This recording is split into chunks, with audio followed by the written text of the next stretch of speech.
Hey guys, Hybrid here. I just woke up actually. I fell asleep and I was like, wait, I was supposed to do a review today. So this review is actually on the graphic novel titled, not titled, well, yeah, titled Amazing Spider-Man Family Business. Now, it was co-written by Mark Waid, who always does fantastic written work, or not written work, but he always does fantastic work whenever he's writing a comic, and also James Robinson. This is like one of the first things he did, I guess. I started working on when he came back to Marvel, or went to Marvel from DC. So that's pretty cool. And yeah, the art is painted art. I can't say the artist's name just out of pronunciation wise, but I will put it down in the description so you know who it is. Give credit to them because obviously without the art in this comic, you can't convey half of the comic literally, because half of it is art, half of it's, dialogue, essentially with all comic books. But yeah, so it's titled Family Business. It's a graphic novel. Just so you guys know, a lot of people were asking, is this canon? Is this in the 616 universe?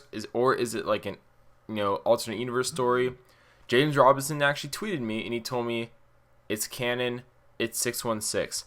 The only thing he didn't say is when does it take place. Now, for the sake of, I guess, Marvel not trying to confuse people, I would assume it's after Superior Spider-Man ended and we get Peter Parker back, but we don't know.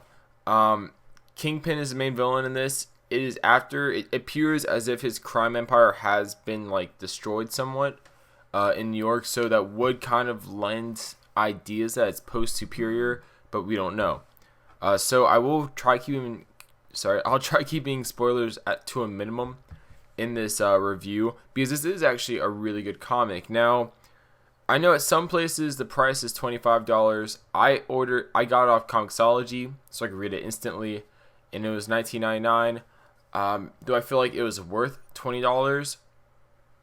Yeah, I think the quality of the comic was worth it, but I did have a few issues. If you're reading it off Comixology, the file size is massive, and I did run into some issues with that. Being if you're trying to read it off your phone or like a mobile device, it's going to take a long time to download, which isn't a problem. But at least for me, it took, and even with full bar Wi-Fi, and I've never had this problem before, it took forever to load, to the point where it was taking a lot of space on my phone, especially if you have other apps like Facebook, Twitter, YouTube. So I delete Comixology because it was taking so much space, and I just read it on my computer. Now, when I read it on the computer, though, due to the large size of it, it did freeze a few times. Now, I don't know if that was just my computer or if that was Comixology with the comic, but just keep that in mind here. I recommend you buy it in print. Now, I do understand that's it's a bit more money with shipping and handling and stuff like that, but considering the comic in general, I'd say it's worth it. So when you're reading it, you don't have to refresh the page every 5 pages or so, because it got kind of annoying after a while, and it was regular to a point where I obviously wrote it down to mention. But yeah, the art's beautiful. Full blown credit to the artist there. Reminds me of Alex Ross in a sense, just due to the fact that he usually does the painted artwork. It's very unusual to see in comic books nowadays, painted artwork, probably because it takes so long. But the only issue I had with it was that sometimes when there's multiple people on the panels, it would lack detail. The other characters would be unfocused on, and it would just look like blank generic faces, which I guess is maybe a little bit nitpicky, but I don't know. It just it didn't bother me, but I just thought I'd mention it. Also, yeah, he does wear the red and black suit, or red and blue suit, sorry. But during the comic, he does wear the black suit. He does not wear the symbiote, though. They just give him a black suit because his red and blue suit gets destroyed. And so that was pretty interesting. I enjoyed the whole... They even directly say you're going back in black. So I thought that was interesting. Me personally, I was wondering, because the CIA secret agency people are the ones who actually made a new suit for him. So my idea, I was hoping... or not my idea, but I was hoping that they just give him a new suit in general, not just make him the black suit to wear.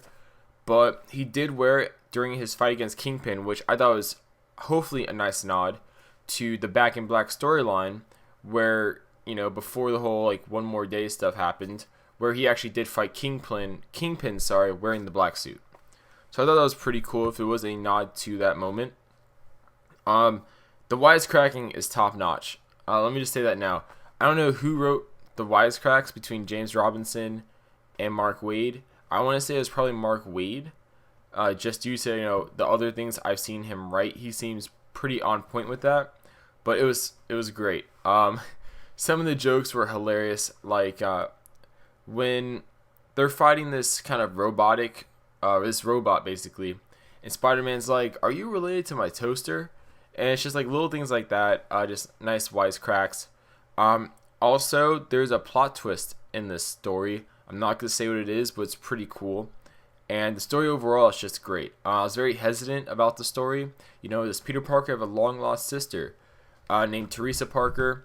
I'm not going to reveal about the character, like if she really is, if she really isn't, because they don't really say if she is or not. They really kind of leave it up to speculation on the reader's part. You really have to read all the way to the end to fully understand what I'm saying here. But trust me, they do explain it in a sense where if she is Peter Parker's long-lost sister, you can see how it is. It kind of makes sense. And that actually goes into, you know, part of the comic where Peter starts to really, like, you feel for Peter because he starts to, you know, throughout the comic, he's like, do I have a sister? Like, because he's hesitant too, obviously, because he's never heard anything before like this. You know, no pictures with his parents ever had a girl at all in it. So he's like, you know, eventually he's like, you know what, it'd be really nice to have a sister. You know, like, have some other family, not just Aunt May, you know, someone else there that I, you know, maybe like learn more about her parents, stuff like that. Which also brings me to the next thing here, is that we do learn more about Peter's parents. Now, we learn that obviously, like many people already knew, they were CIA agents. They fought Hydra among other people, especially like Baron Zemo and stuff like that, which I thought was a pretty cool name drop. Also, they saved the world like 2 or 3 times, so I guess in a sense they are kind of like they were like Hawkeye, Black Widow, agent-wise, so to speak. They were like really, really good. One thing I thought was interesting though that they did was they did have a few flashbacks, which I thought really did work great throughout the storyline because of, you know, the effects of that and when they were brought up later. But another thing I really liked about what they went into with Peter's father and Peter's mother was, you know, I liked how they didn't connect it to the Spider-Man movies, because it's so easy nowadays for comics to just like try being like the movies, try emulating the movies, especially, you know, because sometimes after the movies come out, new readers get in that way, and it's easier transition. I understand that. So when I learned they were going to go back into the parents' background a little bit, I was very nervous they were going to do that, but I'm happy they stayed. And this is probably a lot James Robinson, because James Robinson is very, very, very you know, not honest per se, but he's very faithful to the source material in the comics. I'm sure he put his foot down to be like, we are going to keep Peter Parker's parents like they were, like they initially were in the comics, you know? Like, they didn't make Peter's father a scientist. They didn't make Peter's mother a scientist. You know, like in the Ultimate Comics, which has been incorporated into the new movie, they kept them as CIA agents, and they gave them nothing to do with Peter Parker becoming Spider-Man. So props out to them. That takes a lot of actually like effort. Like you'd think probably, oh, that doesn't take that much work to do, but when you're convincing an editorial staff to do that, it usually does take a lot of work. I'm actually surprised with some of the things that got, you know, through editorial staff with that made it through here, especially if this is canon. But you know what? Overall, it's a great comic. I highly recommend you guys read it. I give it like a 9.5 just due to how good it was. The story was great. It's a story that I hope they revisit later on. I hope we get Teresa Parker back. I hope, you know, they mention this later on. And, you know, you guys should buy it. Like I said, I do recommend you buy it in print, just due to how large the format is on Comixology and the few issues I ran into it because of it. But you know what? It's all up to you. I'm going to rebuy it actually in print just so I can keep it, because I didn't expect it to be as good as it was. And yeah, this is Hybrid, and I'll see you guys later.